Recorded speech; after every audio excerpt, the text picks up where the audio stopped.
नमस्कार, मी पंजाब डक. आज आहे 12 ऑगस्ट 2026. विदर्भामध्ये 12, 13, 14, 15 ऑगस्ट पर्यंत असंच दररोज वेगवेगळ्या भागात पाऊस पडणार आहे म्हणून हा अंदाज सर्व शेतकऱ्यांनी लक्ष द्यायचा.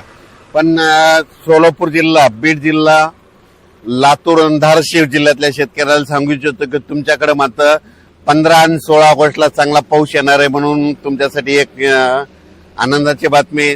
त्याच्यानंतर राज्यात मात्र आज देखील जळगाव जिल्हा, धुळे जिल्हा, नंदुरबार, इकडे बुलढाणा जिल्हा, अकोला, अमरावती ह्या परिसरामध्ये आणखी 2-3 दिवस मध्ये दररोज वेगवेगळ्या भागात काही ठिकाणी रिमझिम, काही ठिकाणी जोराचा पाऊस पडणार आहे म्हणून हा अंदाज सर्व शेतकऱ्यांना लक्ष द्यायचा. राज्यात सांगायचं झालं तर पश्चिम महाराष्ट्राकडे फक्त थोडाफार सरीव सरी येतील म्हणून हा अंदाज लक्ष द्यायचा. कोकण पट्टी आणि घाटमाथ्याचा पाऊस मात्र ते चालूच राहील. पुण्याकडं, नाशिककडं सरीव सुरुवात होईल म्हणून हा अंदाज पुणेकरांनी, नाशिककरांना अंदाज लक्ष द्यायचा. पण राज्यात मात्र आज 12 ऑगस्ट 13, 14, 15च्या दरम्यान वेगवेगळ्या भागात दररोज, सर्वदूर नाही पण वेगवेगळ्या भागात पाऊस पडणार आहे. सगळ्यात जास्त विदर्भाकडे जास्त पाऊस असणार आहे म्हणून विदर्भातल्या शेतकऱ्यांना अंदाज लक्ष द्यायचा.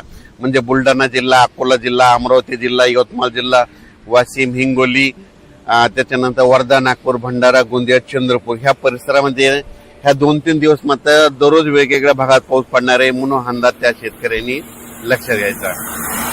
त्यानंतर नांदेड जिल्हा, लातूर जिल्हा, परभणी जिल्हा, हिंगोली, बीड, जालना, संभाजीनगर या परिसरामध्ये आज मध्ये 12, 13 तारखेला आज दुपारनंतर रात्रीच्या चांगला जोराचा काही काही ठिकाणी पाऊस पडणार आहे म्हणून हा अंदाज परभणी, जालना शेतकऱ्यांनी लक्ष द्यायचा. लातूरकडं, बीडला देखील आज पाऊस असणार आहे. सर्वदूर नाही पण वेगवेगळ्या भागात चांगला पाऊस पडणार आहे म्हणून हा अंदाज लक्ष द्यायचा. आणि सोलापूर, लातूर, धाराशिव, नांदेड आणि या परिसर, त्याच्यानंतर सांगोला, पंढरपूर मात्र 15-16 ऑगस्टला, म्हणजे 15 ऑगस्टला चांगला तिकडे पाऊस पडणार आहे म्हणून त्यांनी देखील हा अंदाज लक्ष द्यायचा.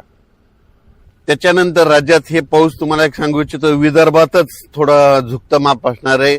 म्हणजे 18-19 तारखेपर्यंत अमरावती, अकोला, बुलढाणा, जळगाव ह्या परिसरामध्ये काय होणार पाऊस पडणार आहे. इकडे मात्र मराठवाडा, पश्चिम महाराष्ट्राकडे इकडे पावसाचा जोर थोडा कमी असणार आहे म्हणून अंदाज सर्व शेतकऱ्यांना लक्ष द्यायचा. त्याच्यानंतर 20 तारखेच्या नंतर पुन्हा पावसाचा जोर, पण चांगल्या पावसासाठी ना मराठवाड्यातल्या आणि पश्चिम महाराष्ट्रातल्या शेतकऱ्याला म्हणजे सप्टेंबरमध्ये चांगला पाऊस असणार. म्हणजे सप्टेंबर पर्यंत म्हणजे विहिरीला पाणी येईल तसा पाऊस पडणार आहे. मग सप्टेंबरमध्ये तो चांगला पाऊस असणार आहे. या ऑगस्टमध्ये म्हणजे विहिरीला पाणी यायसारखा मराठवाड्यामध्ये, पश्चिम महाराष्ट्रामध्ये पाऊस नाही म्हणून हा अंदाज त्या शेतकऱ्यांना लक्ष द्यायचा. विदर्भात मात्र चांगला पाऊस पडणार आहे म्हणून विदर्भातल्या शेतकऱ्यांसाठी ही आनंदाची बातमी. आज देखील आज 12 ऑगस्टला परभणी जिल्ह्यात, बीड जिल्ह्यात, जालना जिल्ह्यात, हिंगोली जिल्ह्यात, वाशिम जिल्ह्यात, नांदेड जिल्ह्यात बऱ्याच ठिकाणी आज 12, 13, 14च्या दरम्यान पाऊस पडणार आहे म्हणून अंदाज लक्ष द्यायचा. त्याच्यानंतर तेलंगणात देखील विखुरलेल्या स्वरूपाचा पाऊस असणार आहे म्हणून तेलंगणा, कर्नाटकच्या शेतकऱ्यांनी अंदाज लक्ष द्यायचा. कोल्हापूरकडे सरीव सुरू राहतील. त्याच्यानंतर जे कोकणपट्टी घाटमाथ्याचा पाऊस ते मात्र ते चालूच राहील म्हणून कोकणपट्टी घाटमाथ्याच्या शेतकऱ्यांना अंदाज लक्षात द्या. पुण्याकडे देखील सरीव सुरूच राहील. काही ठिकाणी रिमझिम पाऊस पुण्याकडे, नाशिककडे ते पाऊस चालूच राहणार. दिंडोरी, नाशिक तिकडे देखील पाऊस सरीव चालूच राहील म्हणून हा अंदाज लक्षात घ्यायचा. राज्यात मात्र हे आता 12, 13, 14, 15 ऑगस्टच्या दरम्यान विदर्भाकडे थोडं झुकतं माप राहणार आहे. मराठवाड्याकडे थोडं कमी राहणार आहे. पश्चिम महाराष्ट्राकडे कमी राहणार आहे. त्याच्यानंतर 16-17 तारखेपर्यंत राज्यात हे पावसाचं वातावरण राहील.